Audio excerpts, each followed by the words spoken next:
the last election. ഞങ്ങൾക്കറിയാം കഴിഞ്ഞ തെരഞ്ഞെടുപ്പിൽ നിങ്ങൾ നിങ്ങളുടെ പ്രതീക്ഷ അർപ്പിച്ചത് LDF ഗവൺമെന്റിലാണ്. And in your wisdom, you wanted to experience what an LDF government can do for you. നിങ്ങളുടെ എല്ലാ വിവേകം കൊണ്ടും നിങ്ങൾ ആഗ്രഹിച്ചു, നിങ്ങൾ അനുഭവിക്കാൻ ആഗ്രഹിച്ചു ഒരു LDF ഗവൺമെന്റ് നിങ്ങൾക്ക് വേണ്ടി എന്ത് ചെയ്യാൻ അവർക്ക് സാധിക്കുമെന്നത്. They made promises one after the other. ഒന്നിനു പുറകെ ഒന്നായി ധാരാളം വാഗ്ദാനങ്ങൾ അവർ നിങ്ങൾക്ക് നൽകുകയുണ്ടായി. They promised you 20 lakh jobs. നിങ്ങൾക്ക് 20 ലക്ഷം തൊഴിലവസരങ്ങൾ നൽകുമെന്ന് അവർ വാഗ്ദാനം ചെയ്തു. They didn't give you any. പക്ഷേ അവർ ഒന്നും നിങ്ങൾക്ക് നൽകിയില്ല. In fact, regrettably, as soon as they came into power, they filled up government posts with their own people. പക്ഷേ നിങ്ങൾക്കറിയാമോ, അവർ ഗവൺമെന്റിൽ അധികാരത്തിൽ വന്ന ഉടൻ തന്നെ ഗവൺമെന്റ് തസ്തികകൾ അവരുടെ ആൾക്കാരെ കുത്തി നിറയ്ക്കുകയാണ് LDF ഗവൺമെന്റ് നിങ്ങൾക്ക് തൊഴിൽ നൽകുന്നതിന് പകരം ചെയ്തത്. When thousands of young people all across Kerala protested, they were suppressed, they were beaten. കേരളത്തിൽ ആയിരക്കണക്കിന് യുവാക്കൾ ഇതിനെതിരെ പ്രതിഷേധിച്ചപ്പോൾ അവരെ അടിച്ചമർത്തുകയുണ്ടായി, അവരെ മർദ്ദിക്കുകയുണ്ടായി. They promised you support for the rubber industry. Rubber വ്യവസായത്തിന് പിന്തുണ നൽകും എന്ന് അവർ പ്രഖ്യാപിച്ചു, അവർ വാഗ്ദാനം നൽകു. Instead, they allowed unchecked imports of rubber. പക്ഷെ അതിനു പകരം അനിയന്ത്രിതമായ റബ്ബറിന്റെ ഇറക്കുമതിയാണ് അവർ അനുവദിച്ചു കൊടുത്തത്. And crippled the industry. ആ വ്യവസായത്തെ മുട്ടിൽ നടത്തുകയാണ് ചെയ്തത്, ബുദ്ധിമുട്ടിക്കുകയാണ് ചെയ്തത്. The greatest suffering that happened in the last year or two was that small businesses, shop owners, people who were struggling to make their living with their own incentive and their own initiative were beaten down, not just by the central government's GST, not just by the demonetization that came before that, but after the corona pandemic. In between, when the lockdown was imposed, there was great suffering, and the people who bore the brunt of it were the very small industries, the small shop owners and the small businesses of India.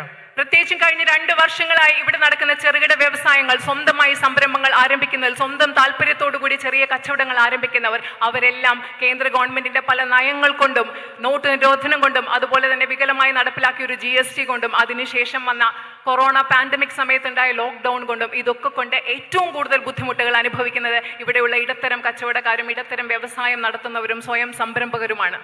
So because we understand what you have been through, we understand that you have seen a series of broken promises, that you have not been supported, that you have been weakened, that the government has worked for the corporates but not for you. We spoke to economists, we spoke to people in the Congress party and outside and asked them, what is it we can do to help you stand on your feet again and to help you to get through this phase? ഇതെല്ലാം മനസ്സിലാക്കിയത് കൊണ്ട് ഈ കഴിഞ്ഞ വർഷങ്ങളിൽ നിങ്ങൾ പാലിക്കപ്പെടാത്ത ഒരുപാട് വാഗ്ദാനങ്ങൾ കണ്ടതുകൊണ്ട്, നിങ്ങൾ ധാരാളം ബുദ്ധിമുട്ടുകളിലൂടെ സാമ്പത്തികമായും മറ്റും കടന്നു പോയതുകൊണ്ട്, ഈ അവസ്ഥകൾ മനസ്സിലാക്കിയതുകൊണ്ട് നിരവധി സാമ്പത്തിക വിദഗ്ധരോടും കോൺഗ്രസ് പാർട്ടിയിലെ പ്രധാനപ്പെട്ടവരോടും ഈ അവസ്ഥയിൽ നിന്ന് നിങ്ങളെ കരകയറാൻ സഹായിക്കാൻ ഞങ്ങൾക്ക് എന്താണ് ചെയ്യാൻ പറ്റുന്നത് എന്ന് ഞങ്ങൾ ചോദിച്ചു. So the answer actually was quite straightforward. വളരെ നേരിട്ടുള്ള ഒരു ഉത്തരമാണ് അതിന് ഞങ്ങൾക്ക് കിട്ടിയത്. What they said was that if you want to restart the economy, you want to re-energize it, the answer is to put money in the hands of people. ഞങ്ങൾക്ക് കിട്ടിയ ഉത്തരം വളരെ ലളിതമാണ്. ഇവിടുത്തെ സമ്പദ് വ്യവസ്ഥയെ വീണ്ടും ചലിപ്പിക്കണമെങ്കിൽ, അതിന് വീണ്ടും ഊർജം പകരണമെങ്കിൽ നിങ്ങൾ ചെയ്യേണ്ടത് ഇവിടുത്തെ ജനങ്ങളുടെ കയ്യിൽ പണം നൽകുക, ധനം നൽകുക എന്നതാണ് നിങ്ങൾ ചെയ്യേണ്ടതെന്ന ഉത്തരമാണ് ഞങ്ങൾക്ക് കിട്ടിയത്. Once you put money in the hands of people, they use that money, they spend it, they regenerate spending, and small shops, small businesses benefit, and in turn they also regenerate. അതായത് നിങ്ങളുടെ കയ്യിൽ പൈസ ഉണ്ടാകുമ്പോൾ നിങ്ങൾ ആ പൈസ ചെലവാക്കാൻ ആഗ്രഹിക്കും. നിങ്ങൾ ചെലവാക്കുമ്പോൾ ഇവിടെ സാധനങ്ങൾ ഉൽപ്പാദിപ്പിക്കാൻ ആരംഭിക്കും. ചെറിയ കച്ചവടക്കാർക്ക് ലാഭമുണ്ടാകും, അവരും ചെലവാക്കാൻ തുടങ്ങും. അങ്ങനെ വരുമ്പോൾ വീണ്ടും പുനരുൽപാദനത്തിലൂടെ സമ്പദ് വ്യവസ്ഥയ്ക്ക് ഒരു പുതുജീവൻ കൈവരും, സമ്പദ് വ്യവസ്ഥ കൂടുതൽ സജീവമായി തുടങ്ങും. This does two things. It recognizes your strength and your power. It supports you to stand up, and it also strengthens the economy. ഇത് 2 കാര്യങ്ങൾ ചെയ്യുന്നുണ്ട്. ആദ്യമായിട്ട് ഇത് നിങ്ങളുടെ ശക്തി തിരിച്ചറിയുന്നു, നിങ്ങളെ എഴുന്നേറ്റ് നിൽക്കാൻ, സ്വന്തം കാലിൽ നിൽക്കാൻ, അതിജീവിക്കാൻ പ്രാപ്തരാകുന്നു. രണ്ടാമതായി ഇത് സമ്പദ് വ്യവസ്ഥയെ പുനരുജ്ജീവിപ്പിക്കാനും വീണ്ടും ചലിപ്പിക്കാനും സഹായിക്കുകയും ചെയ്യുന്നു. So the first thing that the Congress party and the UDF government will do will implement the Nyaya Yojana. അതിന്റെ പേരിൽ ഇത് പറഞ്ഞതിന് ശേഷം കോൺഗ്രസ് പാർട്ടിയും UDF-ഉം ആദ്യം ചെയ്യാൻ പോകുന്ന കാര്യം എന്ന് പറയുന്നത് ന്യായ് പദ്ധതി കേരളത്തിൽ നടപ്പിലാക്കുക എന്നുള്ളതായിരിക്കും. The Nyaya Yojana basically puts 6,000 rupees directly into the account of all poor families every month. ന്യായ പദ്ധതി എന്ന് പറയുമ്പോൾ കേരളത്തിലെ ദരിദ്രരായ എല്ലാ കുടുംബങ്ങളുടെയും അക്കൗണ്ടിലേക്ക് ഓരോ മാസവും 6,000 രൂപ നിക്ഷേപിക്കുക എന്നതാണ് ഈ പദ്ധതി UDF ഗവൺമെന്റ് നിങ്ങൾക്ക് വാഗ്ദാനം നൽകുന്നു. For housewives who do not fall under that scheme but are between the age of 40 and 60, 2,000 rupees will be put directly into your accounts every month. ന്യായ പദ്ധതിയുടെ പരിധിയിൽ വരാത്ത വീട്ടമ്മമാർക്ക് 40 വയസ്സിനും 60നും ഇടയിൽ പ്രായമുള്ള വീട്ടമ്മമാർക്ക് ഓരോ മാസവും നിങ്ങളുടെ അക്കൗണ്ടിലേക്ക് UDF അധികാരത്തിൽ വന്നാൽ 2,000 രൂപ നിക്ഷേപിക്കും എന്ന വാഗ്ദാനവും ഞങ്ങൾ നൽകുന്നു. You are looking very happy. നിങ്ങൾക്ക് വളരെ സന്തോഷമുള്ളതുപോലെ തോന്നുന്നു. But you should be happy because it is the first time that a party or a government is recognizing what the housewife does. നിങ്ങൾക്ക് വളരെയധികം സന്തോഷമുണ്ടാവണം. കാരണം ആദ്യമായിട്ടാണ് ഒരു രാഷ്ട്രീയ പാർട്ടിയോ ഒരു ഗവൺമെന്റോ വീട്ടമ്മമാർ ചെയ്യുന്ന ജോലിക്ക് അംഗീകാരവും വിലയും കൊടുക്കാൻ പോകുന്നത്. You know, I joined politics when I was 47 years old. ഞാൻ രാഷ്ട്രീയത്തിന്റെ ഭാഗമായത് രാഷ്ട്രീയ പ്രവർത്തനത്തിൽ ചേർന്നത് But from the age of 25 to 47 I was a housewife. ഞാൻ രാഷ്ട്രീയത്തിൽ ചേർന്നത് 47ാമത്തെ വയസ്സിലാണ്. പക്ഷേ 25 വയസ്സ് മുതൽ 47 വയസ്സ് And you may think that this Priyanka Gandhi, I wonder if she cleaned her house. But I cleaned my house, I cooked food, I looked after my children, and I did all the things that you do in my own way. ഞാൻ 25 മുതൽ 47 വയസ്സ് വരെ വീട്ടമ്മയായിരുന്നു. നിങ്ങൾ വിചാരിക്കും ഈ പ്രിയങ്ക ഗാന്ധി ഇതൊക്കെ ചെയ്യുമോ? പക്ഷേ ഞാൻ വീട്ടിലിരുന്ന് പാചകം ചെയ്തിട്ടുണ്ട്, എൻ്റെ വീട് വൃത്തിയാക്കിയിട്ടുണ്ട്, എൻ്റെ കുട്ടികളെ നോക്കിയിട്ടുണ്ട്. നിങ്ങൾ ചെയ്യുന്ന എല്ലാ കാര്യങ്ങളും ഞാനും ചെയ്തിട്ടുണ്ട്. It made me happy to do it, and I learned one very big thing from it. I learned that nothing is more important than the work you do. That without you, the children don't prosper. Without you, the family is not happy. When you take care of them, that is when they can go out and they can earn. So, I learned to respect the work of the housewife. ഞാനത് സന്തോഷത്തോടു കൂടിയാണ് ചെയ്തത്. അത് മാത്രമല്ല, ഞാൻ ചെയ്യുന്ന ജോലിയുടെ മൂല്യം എനിക്ക് മനസ്സിലായി. നിങ്ങളില്ലാതെ കുട്ടികൾ വളരില്ല, കുടുംബം മുൻപോട്ട് പോകില്ല, കുടുംബത്തിൽ സമൃദ്ധി ഉണ്ടാവില്ല, നമ്മുടെ കുട്ടികൾക്ക് സ്വപ്നങ്ങൾ എത്തിപ്പിടിക്കാൻ സാധിക്കില്ല. അതുകൊണ്ട് അതിൻ്റെ മൂല്യം എനിക്കറിയാം. വീട്ടമ്മമാർ ചെയ്യുന്ന ജോലിയുടെ മൂല്യം എനിക്കറിയാം.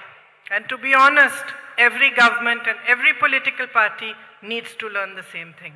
സത്യസന്ധമായി പറഞ്ഞാൽ എല്ലാ ഗവൺമെന്റും എല്ലാ രാഷ്ട്രീയ പാർട്ടികളും ഇതേ കാര്യം ചെയ്യണം. വീട്ടമ്മമാർ ചെയ്യുന്ന ജോലിയുടെ മൂല്യം മനസ്സിലാക്കണം. So the 2,000 rupees a month is to help you to stand up for yourself in your own way. ഈ 2,000 രൂപ ഓരോ മാസം നിങ്ങൾക്ക് 2,000 രൂപ നൽകുന്നത് നിങ്ങളുടേതായ രീതിയിൽ നിങ്ങളുടെ സ്വന്തം കാലിൽ നിൽക്കാൻ നിങ്ങൾക്ക് വേണ്ടി നൽകുന്ന തുകയാണ് ആ 2,000 രൂപ. The UDF has committed to building 5 lakh homes for the homeless.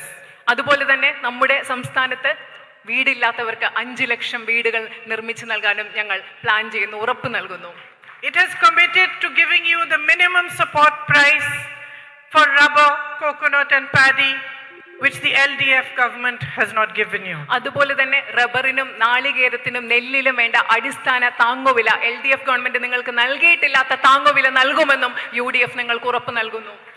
In its vision document, it has also committed to increase the welfare pension to 3,000 rupees.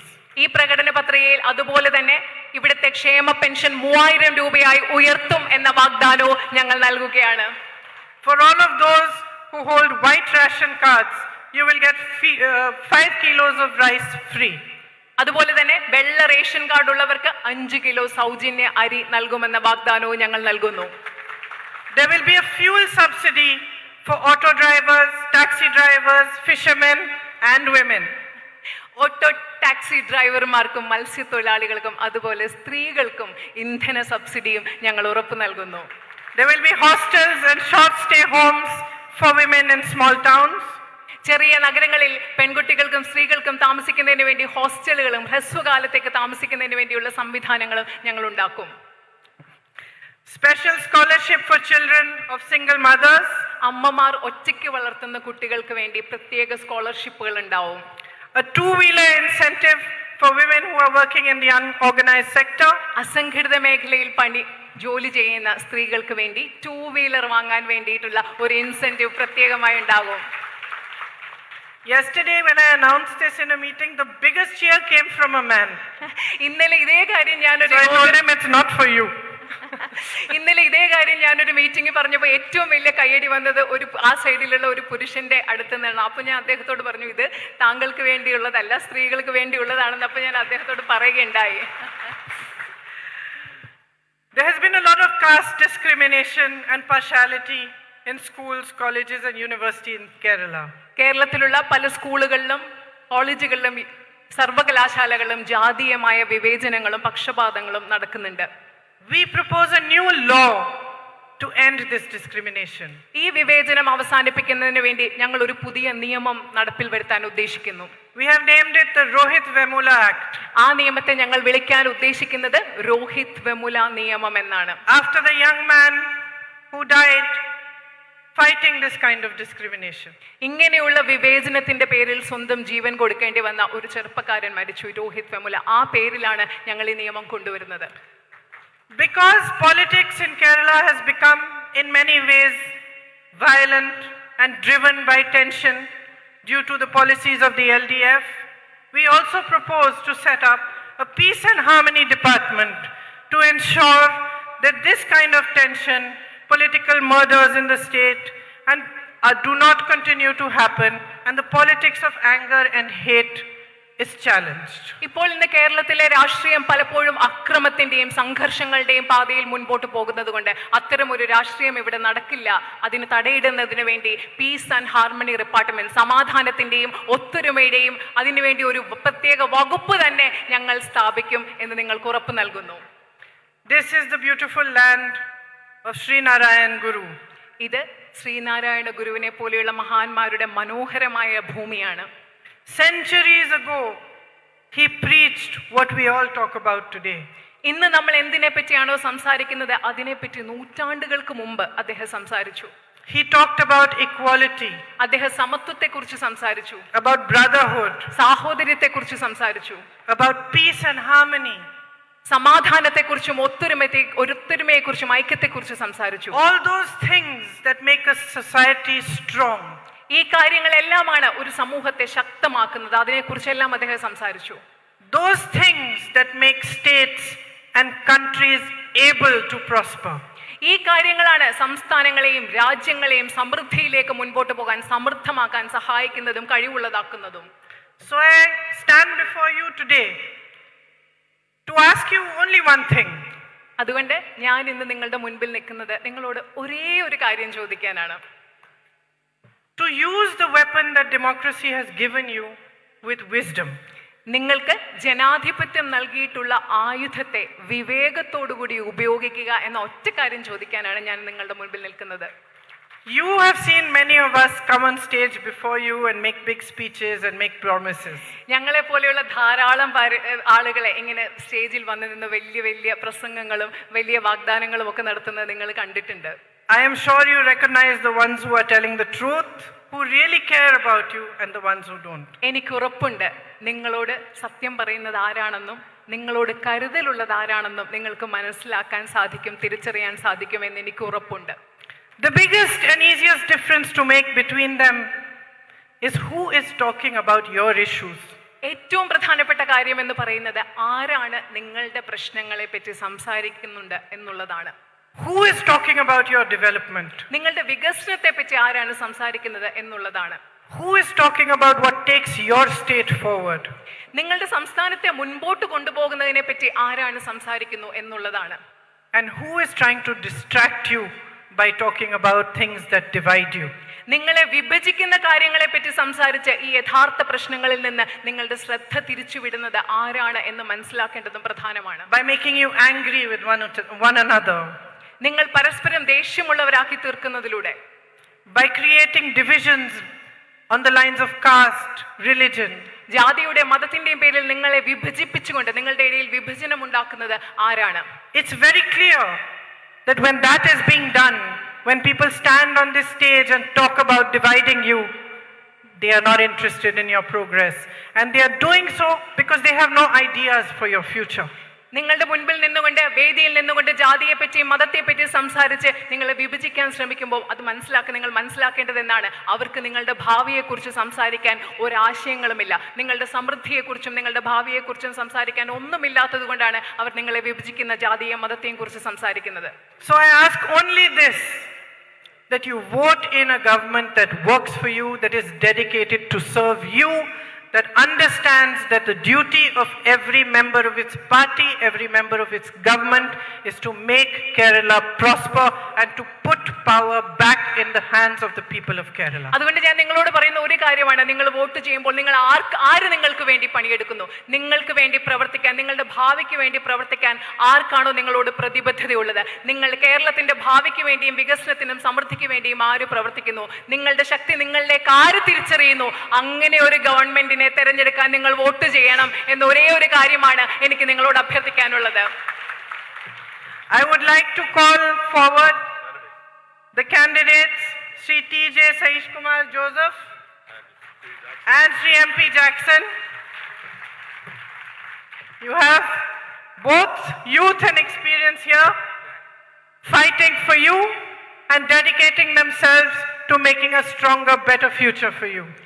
So I hope that you will vote for them, you will bring the UDF into power, so that all these things that we have spoken about today can be done and the promises can be fulfilled and you can have a brighter future. Thank you very much for listening so patiently. Jai Hind. ഇവിടെ യുവത്വവും അനുഭവ സമ്പത്തും സമ്മാനിക്കുന്ന സമന്വയിപ്പിക്കുന്ന രണ്ട് നമ്മുടെ